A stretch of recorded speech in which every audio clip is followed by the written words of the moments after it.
इस महान मिशन से जुड़े हुए सभी महानुभाव, मैं भारत की धरती पर आप सबका हृदय से स्वागत करता हूं।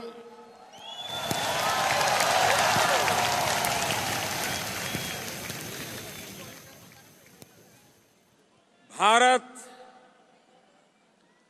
कितनी विविधताओं से भरा हुआ है, विश्व को देने के लिए भारत के पास क्या कुछ नहीं है।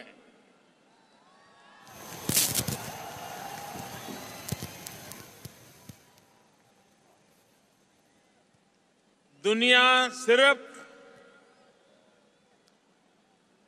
आर्थिक हितों से ही जुड़ी हुई ऐसा नहीं है। दुनिया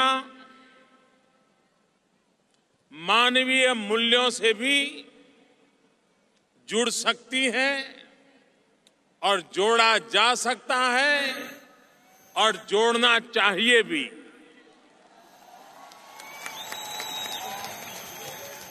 भारत के पास वो सांस्कृतिक विरासत है, वो सांस्कृतिक अधिष्ठान है जिसकी तलाश दुनिया को है। हम दुनिया की उस आवश्यकताओं को कुछ न कुछ मात्रा में, किसी न किसी रूप में हम परिपूर्ण कर सकते हैं। लेकिन ये तब हो सकता है जब हमें हमारी इस महान विरासत पर गर्व हो, अभिमान हो।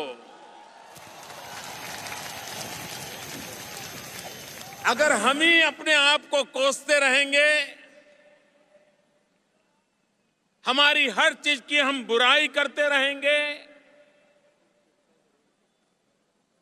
तो दुनिया हमारी ओर क्यों देखेगी।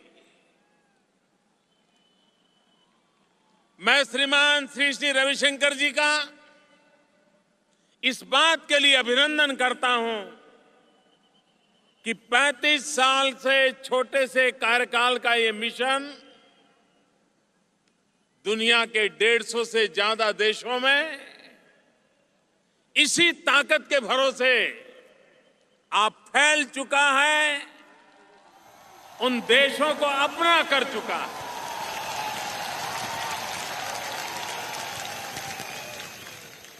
आर्ट ऑफ लिविंग के माध्यम से विश्व को भारत की एक अलग पहचान कराने में इस कार्य ने बहुत बड़ा योगदान किया है। मैं अभी कुछ समय पहले जब मंगोलिया गया था, मैं हैरान था। मंगोलिया में एक स्टेडियम में आर्ट ऑफ लिविंग के सभी बंधुओं के द्वारा मेरा रिसेप्शन रखा गया था।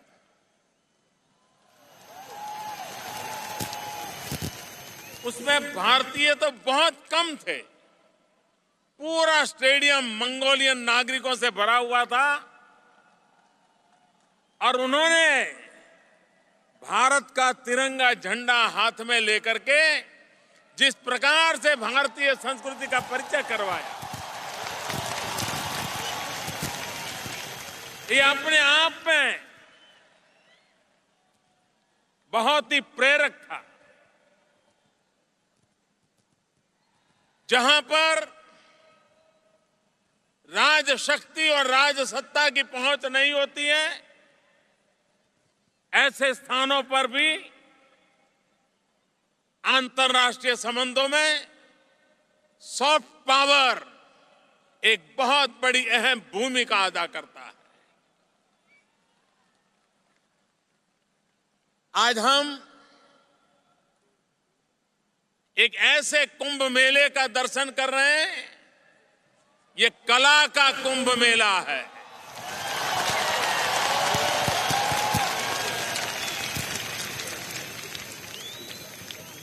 भारत के पास ऐसी समृद्धि थी कि यहां कला पूर्णतया विकसित हुई थी। ये धरती ऐसी है जहां हर पहर का संगीत अलग है। सुबह का संगीत अलग है तो शाम का अलग है। और इसलिए बाजार में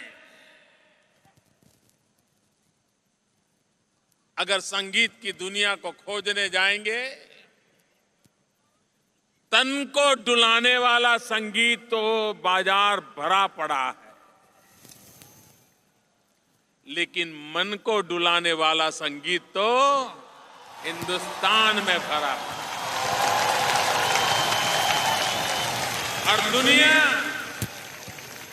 अब मन को डुलाना चाहती है और यही संगीत की साधना है जो दुनिया के मन को डुला सकती है।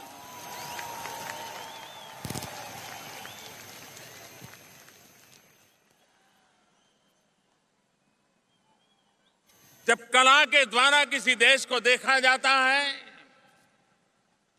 तो इस देश की अंतर्भूत ताकत को पहचाना जाता है। आज विश्व भारत की कला की शक्ति और कला साधना सदियों से करते आए हुए लोग आज विश्व को एक अनमोल भेंट दे रहे हैं। ऐसे अवसर पर ये समारोह प्रकृति ने भी कसौटी करी, लेकिन यही तो आर्ट ऑफ लिविंग है।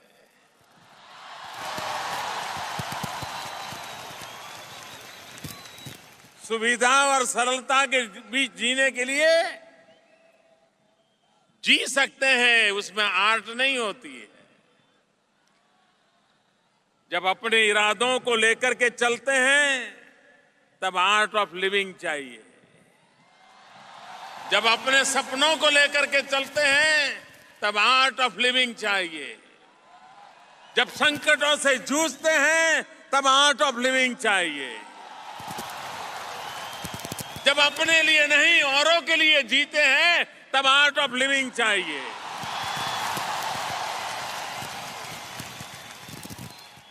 जब स्व से समष्टि की यात्रा करते हैं तब आर्ट ऑफ लिविंग चाहिए। जब मैं से उठ करके हम की ओर चलते हैं तब आर्ट ऑफ लिविंग चाहिए।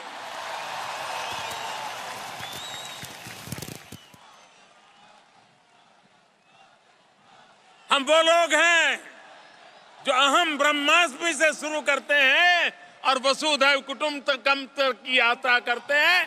ये आर्ट ऑफ लिविंग है।